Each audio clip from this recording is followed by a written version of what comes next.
Uy, partner, baka pwede ko pang i-share din to. Kasi yung mga VUL plans natin, Oo, yan, yan. sige. Kasi I have a client na naka 6 years na siya magbayad ng policy niya. Mm, VUL. mm, During pandemic, mm. di ba, nagkaroon ng problema, Oo, hindi siya, bumagsak. Oo, oo, yung tapos hindi siya market. makabayad ng premium niya. So sabi niya, gusto ko i-withdraw na lang, i-stop ko na lang yung Mm, policy mm, ko. mm, During that time, bagsak din yung market. Sabi ko, pag withdraw mo to, realize loss ka na. Oh, so sayang yung binayad mo, sayang pa yung coverage mo. mm. Sabi niya, anong gagawin ko? Kasi hindi ko kaya pa magbayad. Sabi ko, since naka 6 years ka na magbayad, may account value ng policy mo, pwede nang ma-apply yung premium holiday. Sa VUL, ganyan, may premium holiday. Ibig sabihin ng partner, di ba, pag premium holiday, basta may account value, kahit hindi ka magbayad, mako-cover ka pa rin. Hindi maglalapse ang policy mo. Yes, kahit Kasi, lumagpas na ng 31 oo, days na grace 31 days period, grace period. Kasi, yung cost of insurance, doon na siya kukunin sa, binabawas. hindi yung the whole premium Oo, na babayaran mo, oo, yung cost of insurance lang. oo. Yan. So, sabi ko, okay lang, hindi ka muna magbayad, pero covered ka pa rin ng critical illness, life insurance, ganyan. Tapos pag okay ng finances mo, bayaran mo na yung premium na na-miss mo or mag-top up ka para mabalik yung account value at masustain yung coverage mo for life. Ganyan. So, hindi siya nakabayad ng more than a year. Hindi nakabayad ng more than 1 year and 6 months yata or 7 months.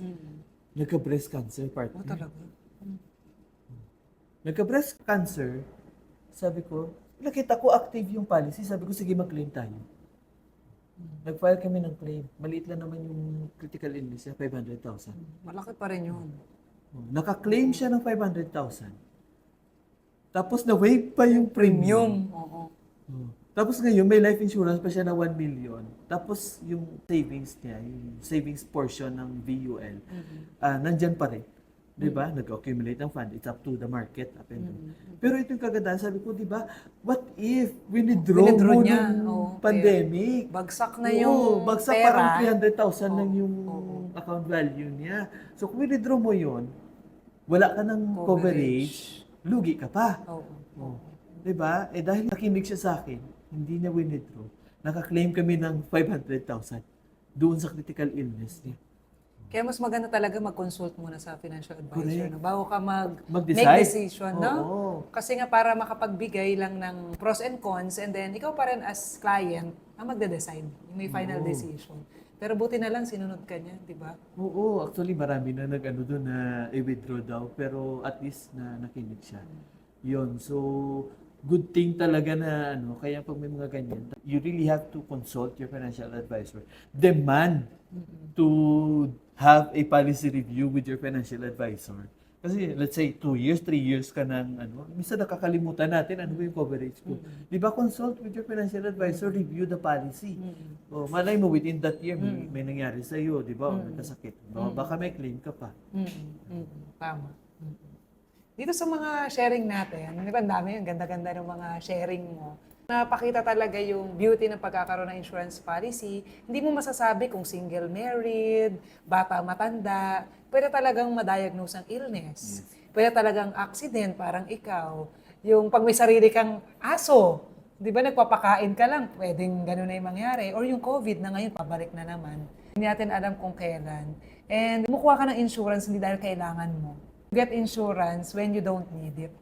Kasi nga, yung pagkuha ng insurance ay hindi lang talaga pera ang bumibili, kundi good health din, tapos yung age.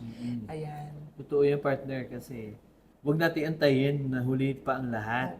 Na ngayon, nag-offer tayo sa kanila. Nag-offer tayo, in-offeran tayo ng insurance kasi we are capable.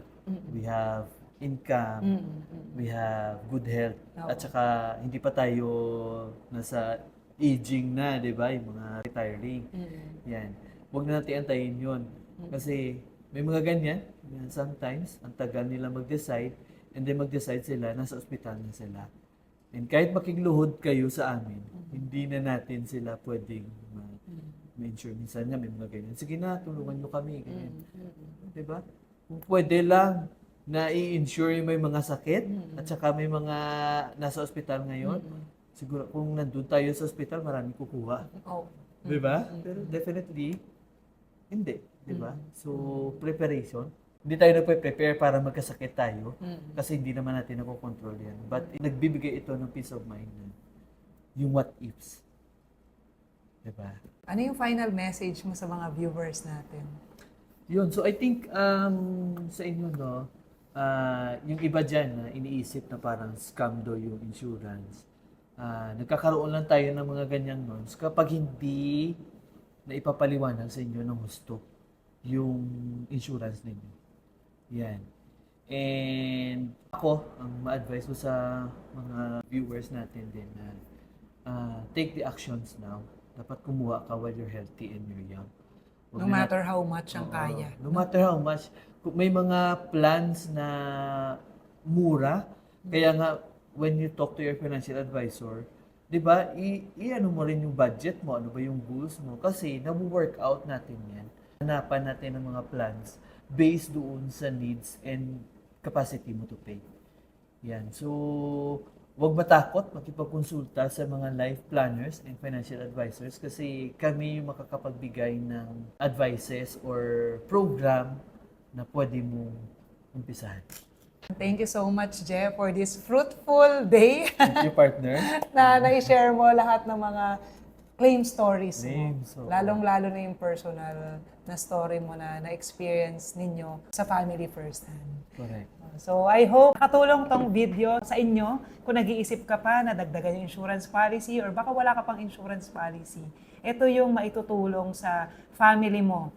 Hindi yung para mag-claim ka doon, kundi mabigyan ka ng peace of mind na if ever may ma-diagnose ng illness o kaya nagkaroon ng sakit or accident, disabled. Tsaka syempre yung gusto natin na education tsaka retirement, yung matagal pa naman yung retirement pero ifs of life rin siya, yung to grow older. Yun, pag may mga questions kayo with regards to your AIA plans, you may contact us and you may share this video din sa iba. Bye! Bye!